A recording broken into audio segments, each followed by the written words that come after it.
सर्व उपस्थित श्रोत्यांना मनपूर्वक अभिवादन करते. आपण दोन्ही मागच्या सत्रांमध्ये समर्थांच्या सवायांविषयी थोडं चिंतन करतो आहोत किंवा त्याविषयी थोडीशी माहिती आपण करून घेत आहोत. मागे मी सांगितलं होतं तसं की सज्जनगणावरती जी उपासना सायं उपासना असते तर त्या उपासनेमध्ये सवाया ह्या म्हटल्या जातात आणि त्या उभ्या राहून सवायांचं पठण केलं जातं आणि त्या त्या देवतेचं गुणवर्णन करणारी अशी ती सवाई, म्हणजे एकमेकापेक्षा उत्तम आपण जे काही देऊ शकतो. पूर्वीच्या काळी राजे रजवाड्यांच्या समोर ह्या सवाया सादर केल्या जात असत आणि त्यांचं गुणवैभव, त्यांचं कर्तृत्व हे सगळं ह्या सवायांमधून मांडलं जात असेल. आणि मग प्रत्येक जण माझी सवाई उत्तम असेल, तुझी सवाई उत्तम असेल, अशा पद्धतीने त्या सवायांची मांडणी करत असेल आणि राजांकडनं त्याला विदागी दिली जात असेल. समर्थांच्या उपासना पद्धतीमध्ये सज्जनगणावरती ह्या सवयांचं पठण केलं जातं. रोज 5 सवया म्हटल्या जातात, त्याच्यानंतर त्या त्या वाराची सवाई म्हटली जाते आणि शेवटच्या 3 सवया अशा सवयांचं वर्गीकरण गडावरती केलेलं आहे. आणि करुणाष्टक आणि नंतर सवाया, मग रामरक्षा अशा पद्धतीची ती उपासना केली जाते. तर त्यातल्या सवायांचा विचार आपण करतो आहोत. मागच्या दोन्ही सत्रांमध्ये आपण तो केला. पहिली सवाई आपण अर्थातच गणेशाला वंदन करणारी गणेशाची सवाई ती घेतली होती आणि सोमवार असल्या कारणाने तेव्हा शंकरांची सवाई आपण पाहिली होती. नंतरच्या सत्रामध्ये आपण हनुमंताच्या सवाईचा विचार केला होता आणि त्याच्यानंतर देवीची सवाई आपण पाहिली होती. आज जरी शुक्रवार असला तरी आज विठ्ठलाची सवाई आपण पाहणार आहोत आणि श्रीरामांची सवाई आपण पाहणार आहोत. पहिल्या 5 सवायांमध्ये श्रीरामांची सवाई येते आणि त्याच्यानंतर बाळांच्या सवायांमध्ये ही विठ्ठलांची सवाई येते. आता आधी सुरुवातीला सवाई म्हणते.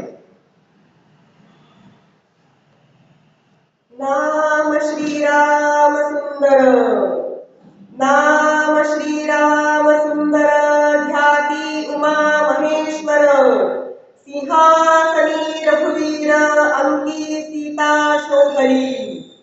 लक्ष्मण महावीर, लक्ष्मण महावीर, भरत शत्रुघ्न धीर, हनुमंत जोडी कर देवर्षी गायला.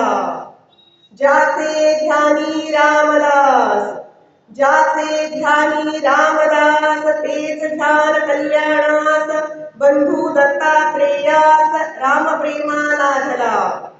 वर्णू राघवाचे यश, वर्णू राघवाचे यश, श्री गुरुचा नाम घोष, पूर्व पुण्य हे विशेष, लक्ष पायी ठेविला म्हणावा जय जयकार.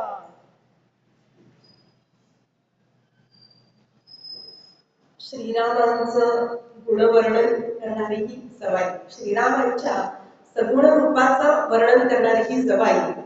ह्या सवाईमधले जर एक शब्द ऐकले तर पहिलाच सांगितलं की नाम श्रीराम सुंदर. श्रीरामांचं नाम कसं आहे तर ते सुंदर आहे. आजच्या काळात तारणारं आपल्याला काय आहे तर ते नाम आहे. समर्थ कसं म्हणतात, अति साजिरे स्वल्प सोपे फुकाचे. नाम कसं आहे श्रीरामांचं, तुम्ही रोजच्या रोज घ्यायला हरकत नाही. राम म्हणू राम, राम साखरेचा खडा, पहाटेच्या पारी मुखामध्ये जोडा. ही साखर आपल्याला निश्चित चालणार आहे, रामनामाची साखर. आणि त्यामुळे नाम श्रीराम सुंदर, इतकं साजरं, सोपं, अल्प स्वल्प असं नाव आहे. श्रीराम किंवा नुसतं राम जरी आपण म्हटलं, राम राम राम एवढं सुद्धा आपण म्हणू शकतो. आणि इतकं साजिरं हे नाव आहे तर ते आपल्या मुखामध्ये असलं पाहिजे. आणि म्हणून समर्थ म्हणतात की नाम श्रीराम सुंदर, ध्याती उमा महेश्वर. ह्या नामाचं कोण गुणगान करत आहे तर उमा महेश्वर हे सुद्धा श्रीरामांचंच ध्यान करतात. शिव जे आहे ते सतत श्रीरामांच्या ध्यानामध्ये असतात. पण मागच्या वेळेला ही कथा पाहिली होती, पार्वती आणि शिवांच्या संवादामधली कथा, की का तुम्ही श्रीरामांना एवढे श्रेष्ठ मानता. आणि त्या कथेतनं त्यांनी पटवून दिलं होतं की तू ते नाव घ्यायला सुरुवात करशील, म्हणजे मी जर ती पैस ठरले तर मी रामांचं नाव घ्यायला सुरुवात करेन, मीही त्यांचं ध्यान करेन, असं उमेदीने शंकरांना सांगितलं होतं. आणि म्हणून मग ध्याती उमा महेश्वर, तर त्यांचं नाव कोण घेते, श्रीरामांचं नाव कोण घेते तर भगवान शंकर हे श्रीरामांचं नाव घेतात असं म्हटलेलं आहे. सिंहासनी रघुवीर, राज्याभिषेक झाल्यानंतर श्रीराम हे सिंहासनावर बसलेले आहेत. ही जर सवाई पूर्ण आपण वाचली तर आपल्याला लक्षात येतं की रामपंचायतन आपण ज्याला म्हणतो ना, त्याचा उल्लेख इथे केलेला आहे. सिंहासनी रघुवीर, रत्नजडित सिंहासनावर रघुवीर विराजमान झालेले आहेत. अंकी सीता शोधली, त्यांच्या मांडीवरती, अंकावरती म्हणजे सीतामाई ह्या विराजमान झालेल्या आहेत, त्या बसलेल्या आहेत. लक्ष्मण महावीर, आता लक्ष्मण सावलीसारखी सतत श्रीरामांच्या सोबत करणारे आणि म्हणून म्हणते की ते महावीर, प्रत्येक प्रसंगामध्ये श्रीरामांच्या बरोबर खंबीरपणे उभे असणारे, वहिनींच्या बरोबर खंबीरपणे उभे असणारे आणि अत्यंत पराक्रमी. लक्ष्मण म्हणजे काय तर शेषाचा अवतार म्हटले जातात लक्ष्मणांना, आणि प्रचंड पराक्रमी, प्रचंड सामर्थ्य असणारे असे लक्ष्मण. आणि मी तुझ्याबरोबर येणार वनामध्ये. जसं कळलं त्यांना की श्रीरामांना वनवासात पाठवण्यात येत आहे, तर पहिले लक्ष्मण होते की मी तुमच्या बरोबर येणार आहे दादा, बाकीचं मला काहीही माहिती नाही, पण मी तुमच्या बरोबर कायम येणार आहे. आणि असे हे महावीर असणारे लक्ष्मण, भरत शत्रुघ्न धीर, किती धीरांनी धीरोदात्तपणे काम केलेले. धीर उदार गंभीर आपण असं म्हणतो ना, शूरक्रियेसी तत्पर सावधपणे निरुपवर. समर्थांनी शिवरायांचं वर्णन करताना म्हटलेले की धीर उदार गंभीर. असे भरत आणि शत्रुघ्न दोघ जण आहेत. श्रीराम वनवासात गेलेले आहेत, त्यांच्याबरोबर लक्ष्मणही आहेत, सीतामाई त्यांच्याबरोबर आहेत. आणि इकडे भरत जेव्हा परत आले आणि त्यांना जेव्हा सगळा वृत्तांत कळला की आपल्या भावाला वनवासात पाठवण्यात आलेला आहे, वडिलांचं निधन झालेलं आहे, स्वतःला दोष देतात खरं तिथे खूप की माझ्यामुळे सगळं हे झालं. का तर मला राज्याच्या गादीवर बसवायचं आहे, मला राजा करायचं आहे, हे कैकेयीच्या मनात आलं, मातेच्या मनात आलं आणि मग तिने हे सगळं केलं. त्यामुळे त्याला खूप वैषम्य आहे त्याचं, त्याला खूप वाईट वाटतंय. आणि मग नंतर ते परत गेले श्रीरामांकडे त्यांना परत आणण्यासाठी की मी दादाची समजूत काढेन आणि मी बाबांनी त्यांना परत घेऊन येईन.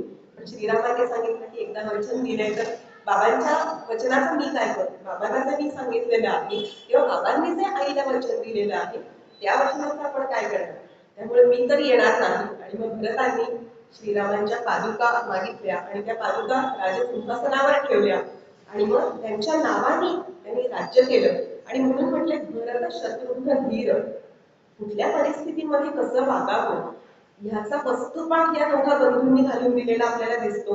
म्हणजे भावाभावांचं नातं कसं असावं, आपल्या सगळ्यांमधलं एकमेकांमधलं नातं कसं असावं, पती पत्नीमधलं नातं कसं असावं, ह्याचा उत्तम वस्तुपाठ आपल्याला रामायणामध्ये मिळतो. म्हणजे असे उल्लेख आपल्याला रामायणात सापडतात की 14 वर्षांचा मोठा काळ जेव्हा भरत राज्य करत होते, भरत आणि शत्रुघ्न एकत्र मिळून सगळं करत होते, श्रीरामांच्या पादुका ह्या राजधानीवर ठेवण्यात आल्या होत्या. त्या काळामध्ये असं सांगितलं जातं की त्या अयोध्येचा उत्कर्ष जगामध्ये सर्वोच्च स्थानी होता. इतक्या उत्तम पद्धतीने राज्य चालवून ठेवलं होतं. म्हणजे आजच्या काळात आपण म्हणू की नंबर 1 पोझिशनवर कोण होतं, तर अयोध्या नंबर 1 पोझिशनवर होती. खरं तर राजा प्रत्यक्ष नव्हता तिथे, फक्त रामांच्या पादुका होत्या. पण तरीही, आणि म्हणून धीर हे विशेषण वापरलेलं आहे. भरत शत्रुघ्न धीर, किती धीरोदात्तपणे ह्या दोघा बंधूंनी राज्य सांभाळलं असेल. खरं तर खूप वैषम्य मनात आहे भरतांच्या की लोक मला बोलतायत तुझ्यामुळे हे असं झालंय बघ. पण जेव्हा भरत आले राज्यात, जेव्हा त्यांना कळलं की रामांना वनवासात जायचे, गेले राम ऑलरेडी वनवासामध्ये आणि भरत आले, वडिलांचंही निधन झालं होतं. जेव्हा राज्यात प्रवेश करतायत तेव्हाच त्यांना जाणवत होतं की लोक कुजबुजतायत, माझ्याविषयी काहीतरी बोलतायत आणि माझ्याकडे बघून खाणाखुणा करतायत लोक काहीतरी. म्हणजे म्हण आला राज्याच्या गादीवर बसायला आला आता परत, असं काहीतरी बोलतायत, या आशयाचं बोलतायत. हे भरतांनी ऐकलं होतं आणि त्याला प्रचंड दुःख झालं होतं त्याचं. आणि ते सगळं मनात ठेवून श्रीरामांचं कार्य, श्रीरामांचं नाव आपल्याला पुढे न्यायचंय या हेतूने भरत आणि शत्रुघ्न या दोघांनी पण उत्तम राज्य सांभाळलेलं आहे. सोपं काम की सगळं माझं काहीच नाही, माझं नाव येणार नाहीये तिथे, माझी सही कुठेही नाहीये, माझा शिक्का नाहीये, तरीही मी सगळं करणार आहे. म्हणजे आपण म्हणतो ना की धनश्रीताई पण नेहमी उदाहरण देतात की घरात 2 जावा असतील तर एकीने चहा केला आणि दुसरीने नेऊन दिला. आतलीला अपेक्षा काय असते की बाहेरच्यांनी तर सांगतो छान झालाय चहा, आपली लगेच येऊन म्हणतात हा मी केलाय, चांगला झालाय ना, हे असतं ना आपल्याला की मी केलंय हे. आपण माणसं आहोत, त्यामुळे हा भाव प्रत्येकाच्या मनामध्ये असतो. पण इथे किती धीरोदात्तपणे सगळं राज्य पेरलेलं आहे आणि म्हणून त्यांना धीर विशेषण दिलेलं आहे. भरत शत्रुघ्न धीर, हनुमंत जोडीकर. हनुमंतांविषयी तर काय सांगायचं, ते कर जोडून तर उभेच आहेत, क्षणोक्षणी श्रीरामांच्या बरोबर ज्या क्षणी त्यांना श्रीराम भेटलेले आहेत हनुमंतांना, मागच्या वेळेला आपण तो संदर्भ पाहिला, त्यांची भेट कशी झाली होती, आणि त्या क्षणापासून हनुमंत आणि श्रीराम हे वेगवेगळे नाहीत. हनुमंत जोडीकर, आणि किती भक्ती असावी, किती प्रेम असावं आपल्या स्वामींवरती, याचं एक छान उदाहरण आहे. जेव्हा राज्याभिषेकाची वेळ आली, श्रीराम वनवासातनं परत आल्यानंतर सीतामाई तयार होत होत्या, अर्थातच पट्टराणी महाराणी, तर ती किती छान तयार होणार, आणि त्या तयार होत होत्या, सगळी तयारी झाली. तर त्याचं मुहूर्त असतं, घटिका असते विशिष्ट, की राज्याभिषेक करायचा आहे, आणि त्यांना यायला वेळ लागत होता सीतामाईंना. एकेकाला सेवकाला पाठवलं जात होतं, अरे सीतामाईंना घेऊन या, सीतामाईंना घेऊन या, हो आलेच 5 मिनिटं, आलेच 5 मिनिटं, असं सारखं सीतामाईंचं चालू होतं. आणि स्त्री सुलभ सगळं, की आवरायचंय सगळं, छान नटून फुटून जायचं आहे. आणि मग शेवटचं हनुमंताला पाठवण्यात आलं, की अरे बघ जरा जाऊन की का वेळ लागतोय सीतामाईंना एवढा. हनुमंत तिथे त्यांच्या दालनामध्ये गेले आणि म्हणाले की सीतामाई उशीर होतोय, राज्याभिषेकाला लवकर चला. सीतामाईंनी एक छोटीशी शेंदुराची डबी काढली, शेंदूर लावला स्वतःला थोडासा. हनुमंतांनी विचारलं, हे काय आहे, शेंदूर कशाला लावून देता तुम्ही, थोडासा लावला अगदी. तर ते म्हणाले की शेंदूर लावल्यानंतर श्रीरामांचं प्रेम माझ्यावरच आहे, ते वृद्धिंगत होणार आहे आणि कायम तसंच राहणार, म्हणून मी शेंदूर लावते, असं सीताबाईंनी उत्तर दिलं. आणि मग त्या निघून गेल्या, त्यांच्या दासी आणि सगळ्या त्यांना घेऊन गेल्या. हनुमंत जे आहेत त्यांना वाटलं एवढासा शेंदूर लावून श्रीरामांचं प्रेम मिळेल असं म्हणतायत ह्या, तर आपण पण लावून बघायला काय हरकत आहे. मोठी डबी जी होती ती घेतली, अख्खा शेंदूर फासून घेतला स्वतःच्या शरीरावरती, आणि पाहिलं तिथे जो काही रास्ता असेल त्याच्यामध्ये काय आपण दिसतोय, कसं खूप दिसतंय, आणि मग गेले दरबारामध्ये. तसेच त्यांना छान दिसतोय, आणि दरबारामध्ये गेले, सगळे त्यांना म्हणून हसायला लागले, हे काय रूप तुम्ही धारण करून आलाय. आणि श्रीरामाने विचारलं, कुठे रंगाच्या पिंपात वगैरे पडला असता, तर काय झालं काय तुला हनुमंता. तर हनुमंतांनी सांगितलं की मगाशी सीताबाई शेंदूर लावत होत्या आणि मी त्यांना विचारलं, तर त्यांनी मला सांगितलं की ह्याच्याने श्रीरामांचं माझ्यावरचं प्रेम आहे ते आणखी वृद्धिंगत होणार आहे आणि अखंड राहणार आहे माझ्यावरती.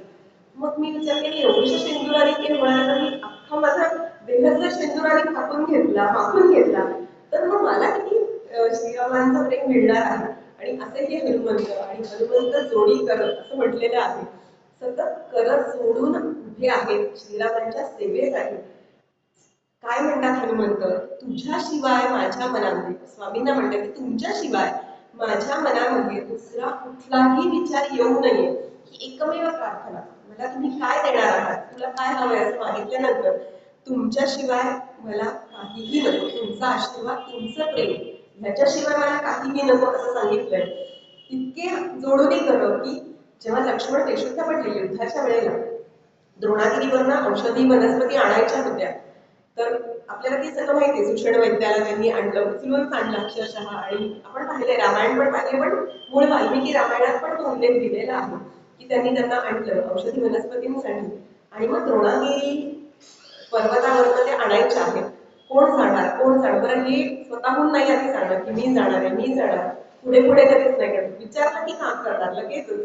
मग 4-5 जणांची शोधाशोध झाली, तू जाशील का, तू जाशील का, मी 3 दिवसात येईन, मी 2 दिवसात येईन, मी 1 दिवसात, मी 4-5 तासात येईन, असं सगळ्यांचं झालं. हनुमंत काही बोलले नाही. हनुमंताला विचारण्यात आलं, तुम्ही जाणार का हनुमंत, तू जाशील का घेऊन यायला, किती वेळात येशील, कारण वैद्यांनी कालावधी खूप कमी सांगितला होता की तेवढ्या कमी कालावधीत जर ही औषधी मिळाली तर ती हनुमंतांना उपयोगी ठरणार आहे, असं लक्ष्मणांना उपयोगी ठरणार आहे. हनुमंतांचं उत्तर काय होतं, तुम्ही तेल तापवायला ठेवा, त्याच्यात मोहरी घालून ते तापवलं पाहिजे, मोहरी घालून ती तडतडेपर्यंत मी द्रोणागिरी घेऊन येणार आहे. म्हणून हनुमंत जोडीकर म्हटलेला आहे, इतक्या वेगाने, मनोजवम्मा ऋतुतुल्य वेगम असं आपण म्हणतो की वाऱ्याच्या वेगाने जाणारे असे. आणि असा हनुमंत हा सखा म्हणूयात, भक्त म्हणूयात, श्रीरामाला लाभलेला होता. आणि म्हणून म्हटलं की हनुमंत जोडी कर देवर्षी गाईला. देवर्षी नारदांनी हा सगळ्यांचं गुणवर्णन केलेलं आपल्याला दिसतं, ज्याचे ध्यानी रामदास. आता ही जी सवाई आहे आपण समर्थांच्या सवाया असं म्हणतोय, मागच्या सत्रात पण आपण पाहिलं, पण या सवाईविषयी काही उल्लेख असे आढळतात की ती कल्याण स्वामींनी पण केली असावी कदाचित, कारण पुढे ज्याचे ध्यानी रामदास तेच ध्यान कल्याण असं, बंधू दत्तात्रेयाचं असं म्हटलेलं आहे. त्यामुळे काही जणांना, काही अभ्यासकांना असं वाटतं की ही सवाई कल्याण स्वामींची रचलेली, त्यांनी लिहिलेली सुद्धा असावी. ज्याचे ध्यानी रामदास, रामांचे दास रामदास, ज्यांच्या ध्यानीमध्ये रामदास, मग कोणाच्या ध्यानात आहेत रामदास? तर कल्याण आणि त्यांचे बंधू दत्तात्रेय. कल्याण स्वामी सुद्धा रामदासांना कसे मिळाले? कोल्हापूरला रामदास गेले असताना स्वतःचा पंथ वाढवायचा होता, रामदासी संप्रदाय वाढवायचा होता, लोकांमध्ये जागरूकता निर्माण करायची होती आणि उत्तम लोक जोडायचे होते, उत्तम महंत तयार करायचे होते मठांवरती नेमण्यासाठी त्यांना. आणि समर्थांची दृष्टी खूप बारीक चाणाक्ष अशी होती. जेव्हा कोल्हापूरला गेले, पाराजी पंतांच्या घरी भोजनासाठी आमंत्रण आलं आणि समर्थ त्यांच्या घरी भोजनासाठी गेले होते. तिथे आपल्याकडे तयारी आता खूप कमी झाली, मंगल बसणं आणि हे वाटणं आणि रांगोळ्या आणि हे सगळं सगळं कमी झालंय आता आपल्याकडे. पण पूर्वीचे एक चित्र आपण डोळ्यासमोर आणलं तर लक्षात येईल की गृहिणी आतमध्ये स्वयंपाकघरात आहेत आणि सगळं स्वयंपाक त्यांचं चालू आहे, नऊवारी साड्या नेसलेल्या, आणि मुलं बाहेर काय काम करतात की पानं मांडणं असेल किंवा पत्रावळी ठेवणं, केळीची पानं म्हणूयात आपण, हे सगळं ठेवणं, भोवती रांगोळ्या काढणं, पाठ मांडणं, हे सगळं अतिशय निटास पद्धतीने एक मुलगा करत होता. याचं नाव होतं अंबाजी. आणि समर्थ हे लांबून सगळं पाहत होते आणि काही लिहायला सांगितलं, काही याद्या करायला सांगितल्या पाराजी पंतांनी, ते पण अतिशय उत्तम पद्धतीने या अंबाजींनी केलं. आणि समर्थ बघत होते, मनातल्या मनात विचार आला की असा मुलगा, असा चुणचुणीत मुलगा आपल्याला मिळाला पाहिजे आणि आपला संप्रदाय आपल्याला वाढवता आला पाहिजे, आपल्या बरोबर हा मुलगा असला पाहिजे. मग समर्थांनी पाराजी पंतांना विचारलं की हा मुलगा आपल्या धर्मकार्यासाठी, देशकार्यासाठी मला देऊ शकाल का? आपण माझ्या बरोबर येऊ शकेल का हा मुलगा? आणि त्याच्यानंतर मग ते म्हणाले की माझ्या बहिणीचा मुलगा आहे, तिला विचारावं लागेल, माझा मुलगा नाही आहे. मग बहिणीला विचारलं तर बहीण आनंदाने तयार झाली. त्यांना अजून एक भाऊ होते कल्याण स्वामींना, दत्तात्रेय त्यांचं नाव, आणि हे दोघेही बंधू समर्थांबरोबर यायला तयार झाले. अंबाजींचा कल्याण कसा झाला ही कथा आपल्याला सगळ्यांना कदाचित माहिती असेल.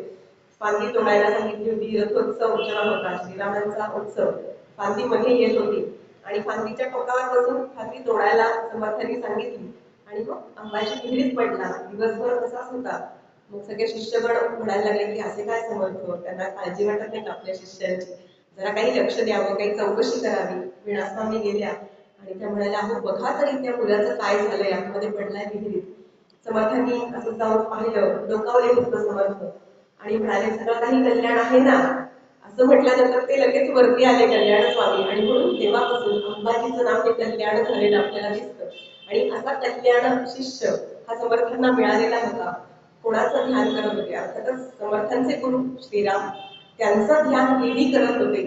सतत अनुसंधानात राहणं म्हणजे काय हे रामदासांकडनं हे बंधू शिकलेले होते.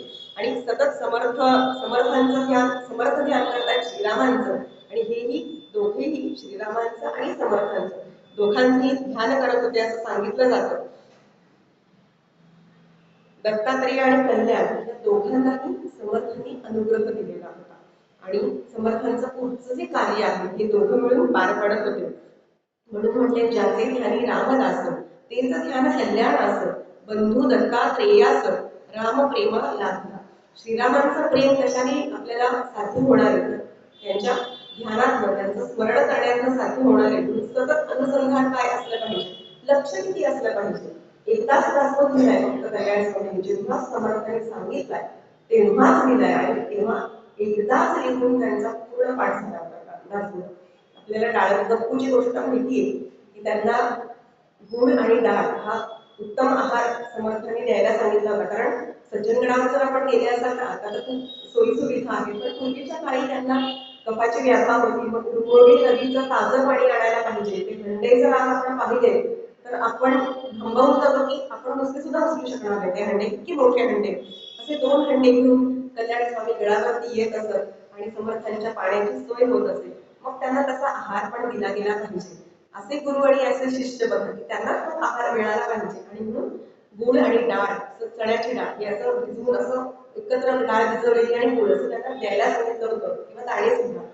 शिष्यांच्या पोटात दुखायला लागलं बाकीच्या, नुसता खातो आणि बसतो, काहीच करत नाही बाकीचं, असं बाकीचे शिष्य म्हणायला लागले.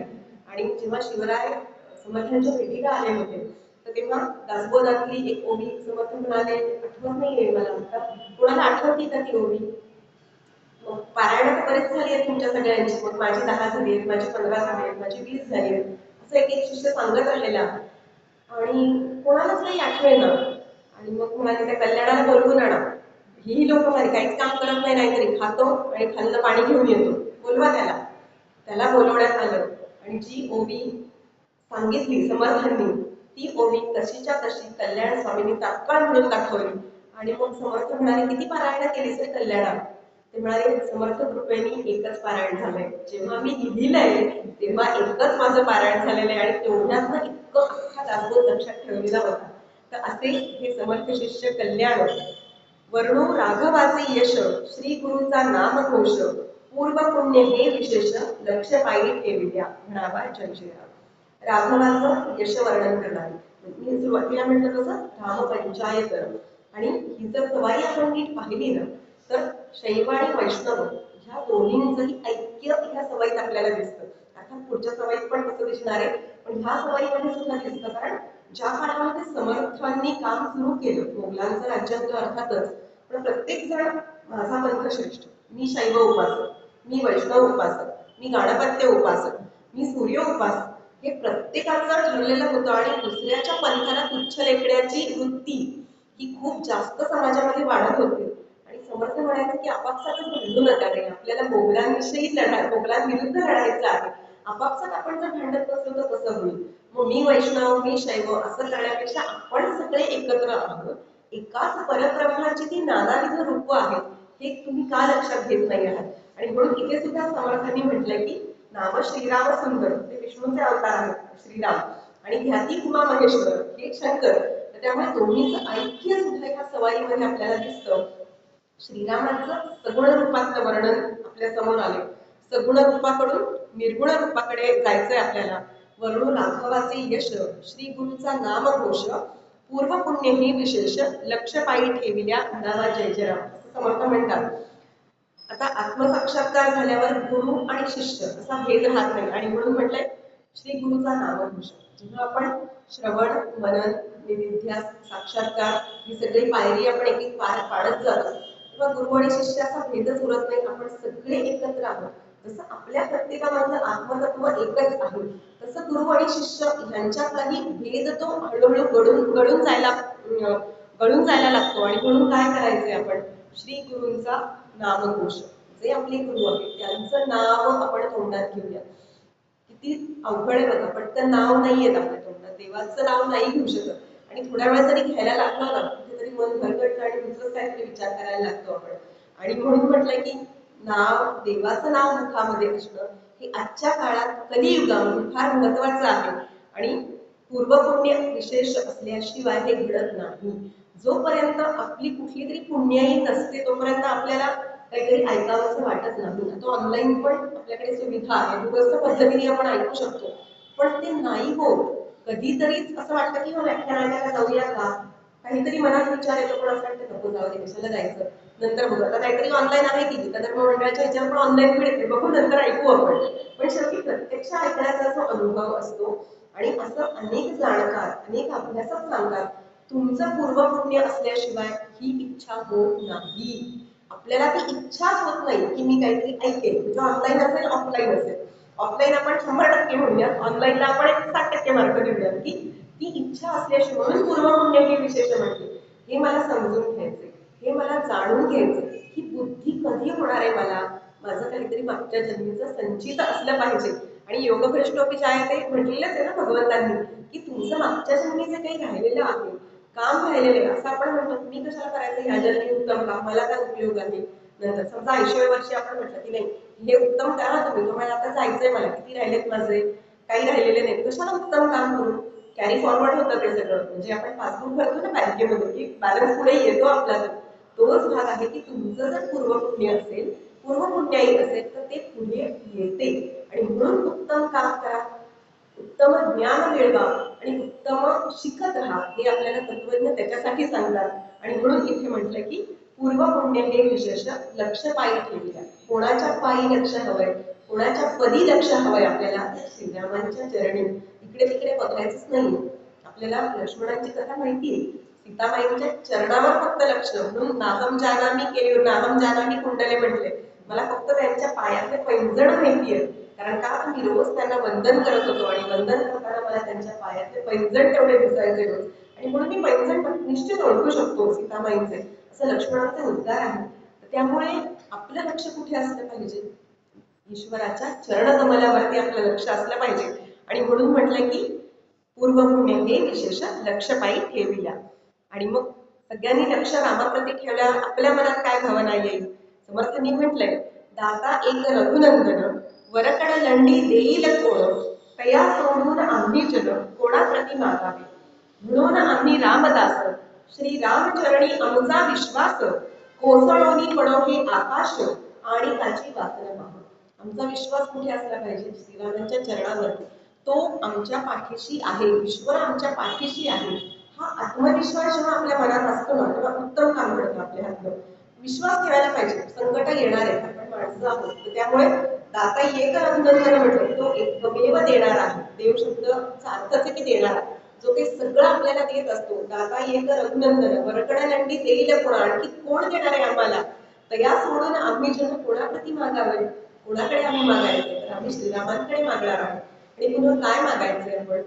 फक्त तुझं प्रेम, तुझ्याविषयीची भक्ती आणि तुझ्याविषयीचे चिंतन माझ्याकडे असू दे.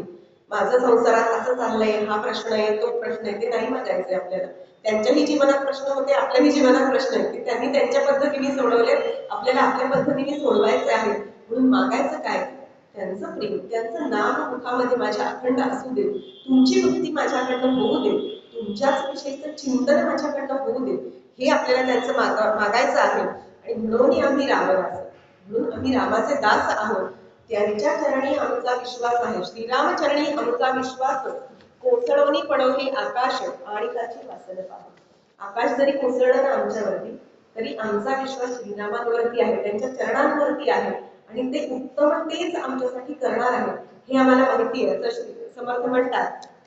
आणि म्हणून लक्ष पायी ठेवल्या म्हणावा जय जय राम, असं समर्थाने सांगितलंय. श्रीरामांवरतीच आपली निष्ठा, प्रेम, भक्ती हे असावं. समर्थांची त्यांच्या कुटुंबामध्ये 24 पिढ्या सूर्योपासना होती, आपल्याला सगळ्यांना माहिती आहे. आणि मग श्रीरामांचं हे सगुण रूपापासूनच त्यांच्या अंतरात्म्यापर्यंत नेणारं दर्शन आपल्याला या सवाईतून समर्थांनी घडवलेलं. किती छोटी सवाई आहे, पण त्याच्यात किती अर्थ, गहन अर्थ भरलेला आहे, हे सवाई वाचल्यावर आपल्याला लक्षात येतं. आणि अंतरीच्या आत्मारामापर्यंत नेणारा हा प्रवास ह्या सवाईमध्ये श्री समर्थांनी आपल्याला करून दिलेला किंवा सांगितलेला दिसतो. आता दुसरी आपण सवाई पाहणार आहोत, ती विठ्ठलांची सवाई आहे. आधी ती सवाई म्हणून दाखवते. नाम विठ्ठल सुंदर, नाम विठ्ठल सुंदर, ब्रह्मा विष्णू आणि हर, गुणातीत निर्विकार शुकादिकी गायला. चंद्रभागा रम्य तीर, चंद्रभागा रम्य तीर, तेथे उभा कटिकर, दिव्या पताका अपार, यात्रा घोष साहला. तेथे येता रामदास, तेथे येता रामदास, दृढ श्रीरामी विश्वास, रूप पालटोनी त्यास रामरूपी भेटला. पुन्हा विठ्ठल रूप, पुन्हा विठ्ठल रूप, राम विठ्ठल एक रूप, पूर्व पुण्य हे अनूप, लक्ष पायी ठेवल्या म्हणावा जय जय राम.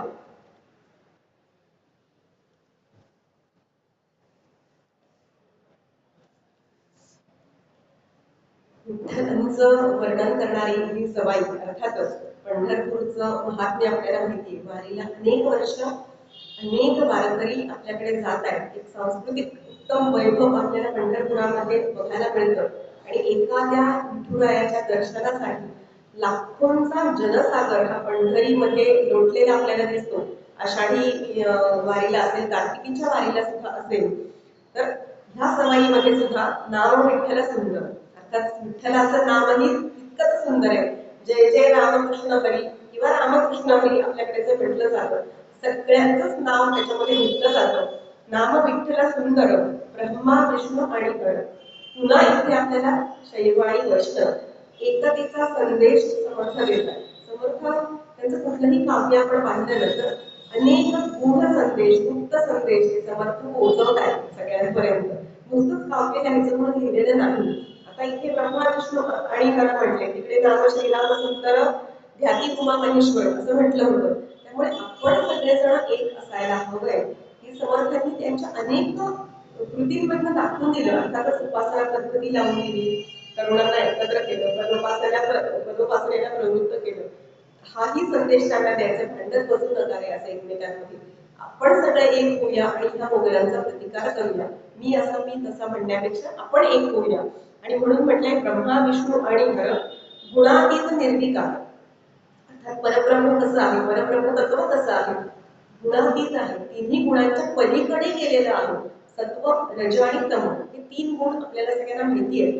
आणि त्या तिन्ही गुणांच्या पलीकडे म्हणजे काय, तर सगळ्यांमध्ये मी आहे, पण मी तुझ्यातच नाही, ही जी भावना आहे. रंगोनी रंगात साऱ्या रंग माझा वेगळा असं जे म्हटलं जातं ना, की त्याचं अस्तित्व पुन्हा वेगळं आहेच आहे. तो सगळं त्यांनी सृष्टी निर्माण केली आहे, तटस्थपणे बघतो.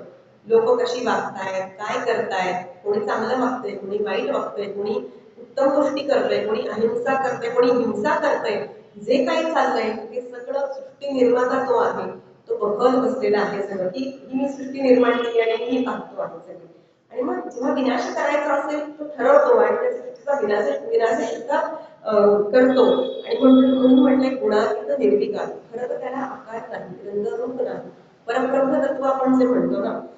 आता आपल्या समोर तो विठ्ठल रूपामध्ये आहे, गणेशाच्या रूपामध्ये आहे, मारुतीच्या रूपामध्ये आहे, देवीच्या रूपामध्ये आहे. तुम्हाला ज्या ज्या रूपात तुमचा भगवंत बघायला आवडतो त्या त्या रूपात तो सामोरा येतो.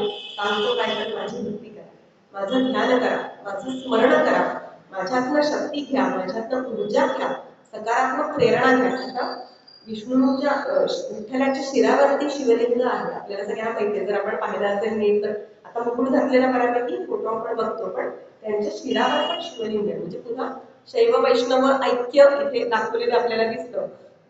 आणि या सवाईमध्ये मुख्यतः विठ्ठलांचं गुणवर्णन तर आहेच, पण विठ्ठल रूपामध्ये श्रीराम रूप हे दिसत आहे समर्थांना, त्याचं वर्णन जास्त केलेलं आहे. विठ्ठलांचं गुणवर्णन, त्याचं सगुण रूप हे जे पाहिलंय शुकादिकींनी गायलं, शुकादिकी गायलं असं म्हटलंय. शुक आदी जे कवी होते त्यांनी त्या सगुण रूपाचं वर्णन केलंय.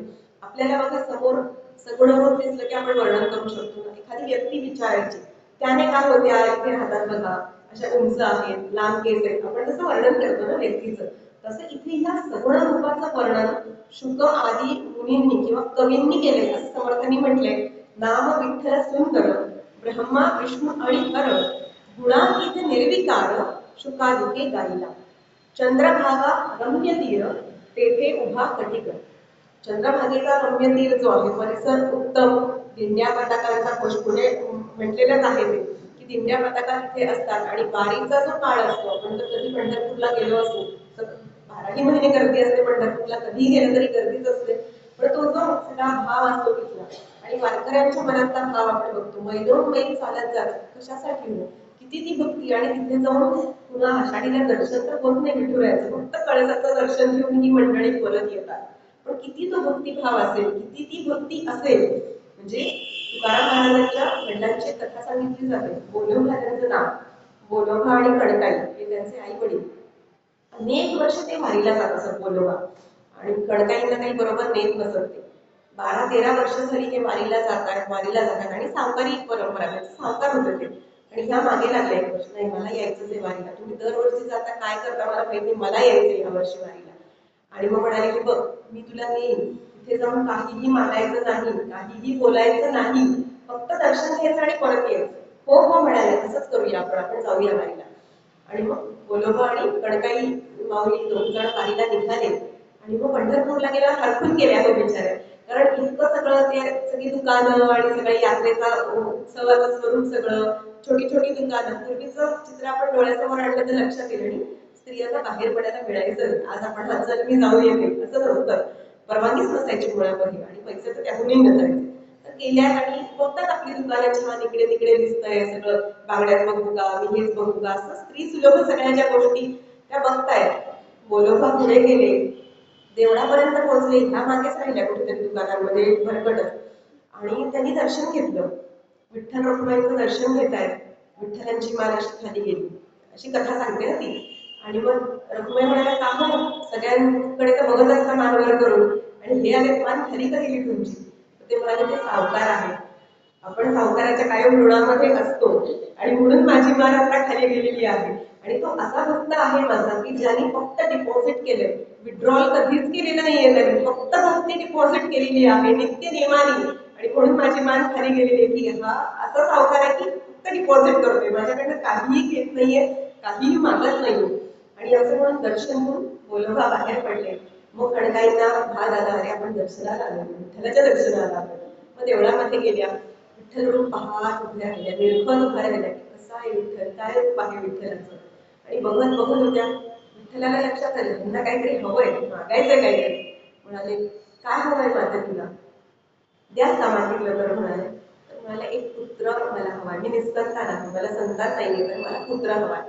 विठ्ठलाने सांगितलं तथास्तु, तुला पुत्र प्राप्ती होईल. बाहेर आल्या, वाट बघतात बोलोबा कुठे गेल्या ह्या, थांबलेत बाहेर, कोर्मींची सोय नाही ना कुठे पोचली असती नाही. मग आल्या, भेट झाली दोघांची.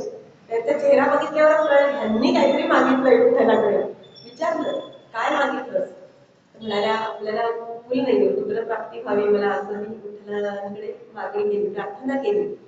तर म्हणाले पुढे नाही का सांगितलंस, तुझ्या नामामध्ये अखंड पुरालेलाच पुत्र मला हवाय, पुत्र व्हावा ऐसा मुंडा ज्याचा तिन्ही लोकी झेंडा, असा पुत्र आपल्याला हवाय, असं नाही का मागितलंस तू विठ्ठलाला. मनोमन इकडनं प्रार्थना केली की मला तसा पुत्र हवाय, असा भक्त. असं म्हणून म्हटलं की विठ्ठलाची भक्ती कशी करावी ह्या गोष्टीतनं आपल्याला कळतं. पुंडलिकाची गोष्ट आपल्याला सगळ्यांना माहितीये, आई वडिलांची सेवा करण्यात रत होते. आणि म्हणून म्हटलंय ना की इथे तेथे उभा कटीकर, कटीवर हात धरून उभा आहे, 28 युग उभाच आहे तो अजून. पुंडलिकाने वीट फेकली, माझ्या आई वडिलांची मी सेवा करतोय, आता मला तुझ्याकडे यायला वेळ नाही, ही वीट घेऊन इथे उभा राहा. बसायला खुर्ची फिरची पण नसेल, जागाही नसेल काही घरामध्ये, इतकं छोटं घर असेल, त्यामुळे वीट फेकलेली असावी आणि तिथे उभं राहा तू, असं सांगितलंय. असे भक्त आणि असा भगवंत की ऐक्य आपण जे म्हणतो ना अद्वैत भक्त आणि भगवंतामध्ये 28 युग उभाच आहे ना अजून तो आपल्यासाठी, पुंडलिकासाठी सुद्धा उभा आहे. आणि तो उभा राहिलेला आहे. आणि म्हणून म्हणते तेथे उभा कटीकर, दिंड्या पताका अपार यात्रा कोशचा.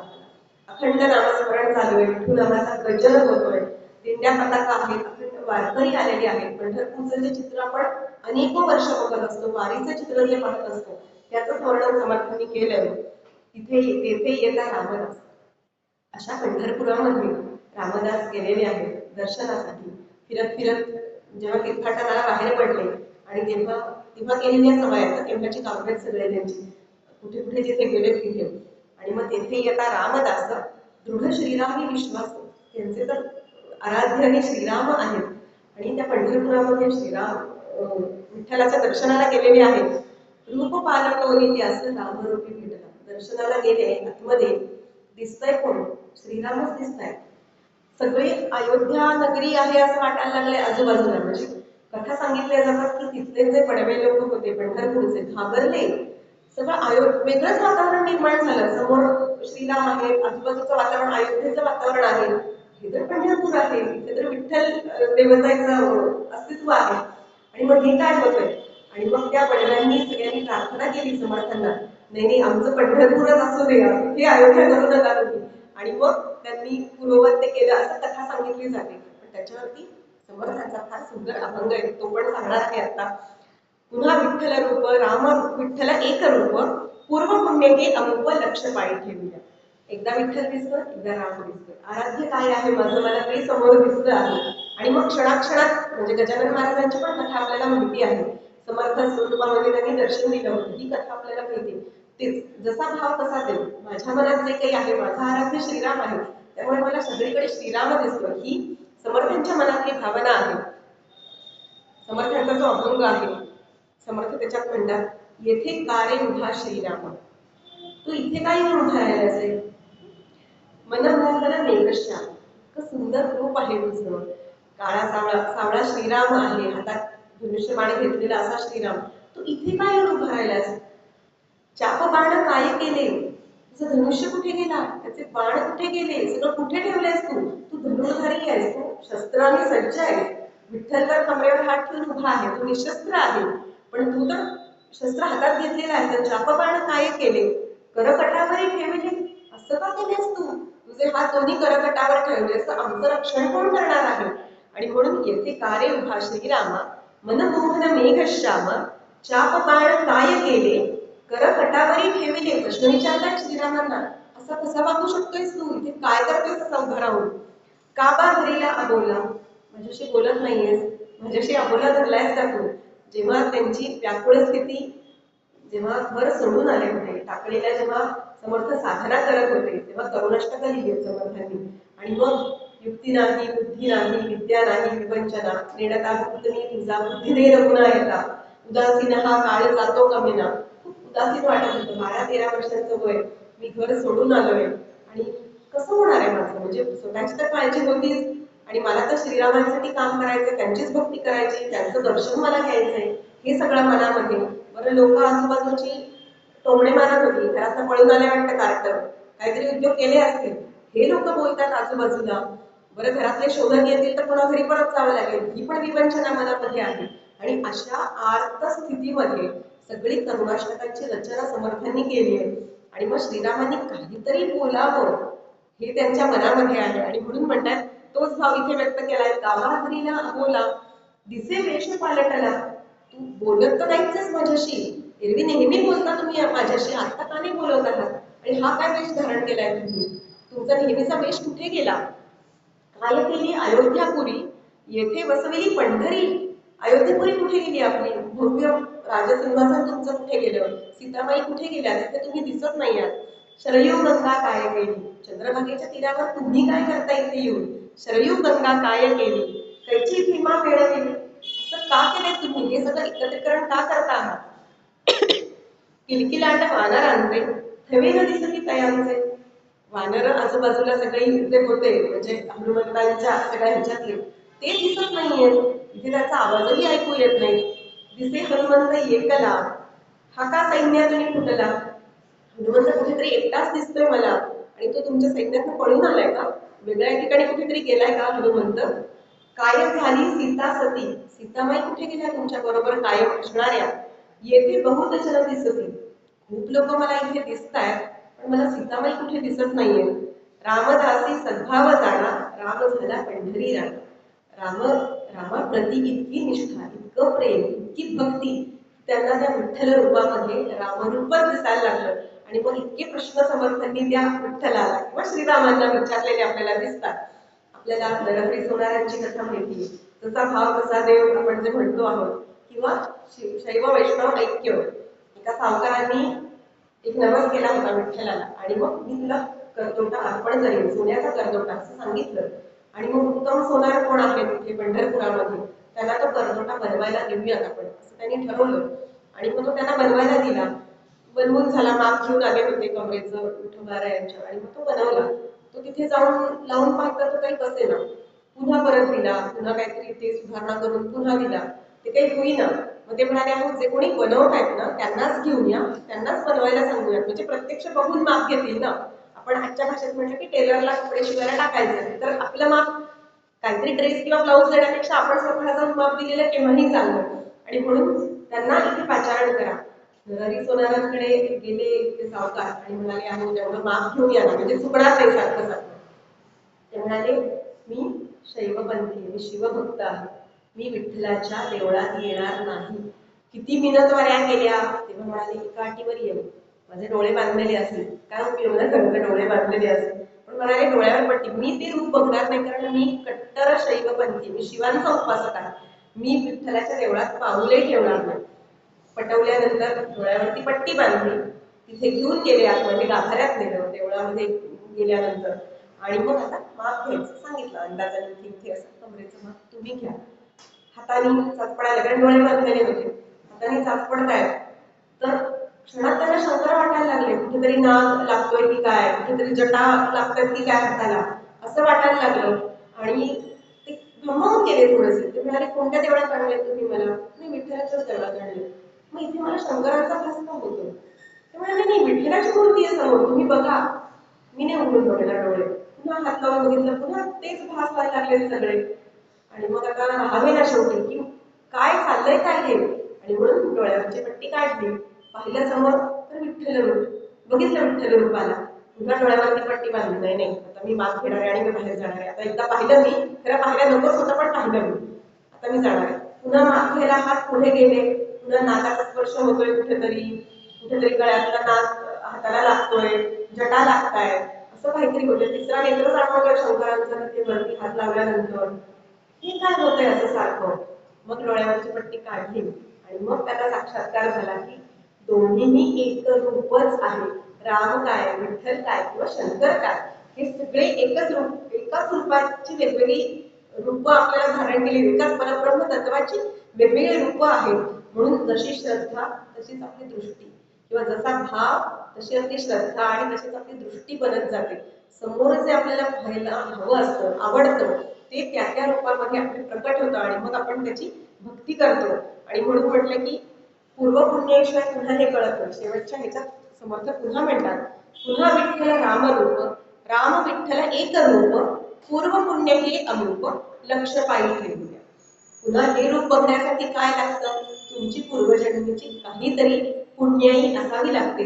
आणि ती पुण्याई जर आपल्याकडे असेल तरच आपल्याला हे सगळं पाहायला मिळतं. आणि विठ्ठल जे भगवंतांसाठी करतात ते सगळं मी निमित्त मात्र ह्या भाव व्यक्त करतात. म्हणजे आपल्याला जसं सांगितलंय ना की आपण निमित्त मात्र आहोत ह्या भावाने, मी करता ह्या भावाने आपणही काम करायचं नाही आणि भगवंतही करत नाही.